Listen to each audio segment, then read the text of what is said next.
मस्त अशी चवळीची रस्साभाजी खायला एकदम टेस्टी व चमचमीत झणझणीत अशी आपण चवळीची रस्साभाजी बघणार आहोत। कुकरमध्ये एकदा शिजवली की मसाला वाटून मसाल्यासाठी कांदा खोबरं लसूण अद्रक व कांदा व खोबरं चांगलं परतून घ्यायचं व मसाला वाटून घ्यायचा आहे व कढईमध्ये सिंपल थोडंसं तेल टाकायचं, मसाला चांगला परतायचा आणि फोडणीसाठी तुम्ही कढीपत्ता टाकू शकता। मसाला चांगला परतला की त्यात टोमॅटो टाकायचा, मीठ टाकायचे व घरातले जे बेसिक मसाले असतात ते टाकायचे। लाल तिखट, काळा मसाला आपला घरातला, मीठ हे सगळं टाकून झालं, थोडेसे हिंग टाकायची। आता चांगला परतला गेला मसाला की त्यामध्ये आपण कुकरमध्ये शिजवलेली चवळी टाकून द्यायची।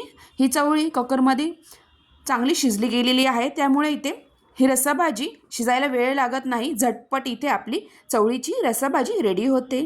रेडी झाल्यानंतर हिरवीगार कोथिंबीर वरतून टाकायची। पूर्ण रेसिपी हवी असेल तर खाली दिलेल्या त्रिकोणी बटनावर क्लिक करा।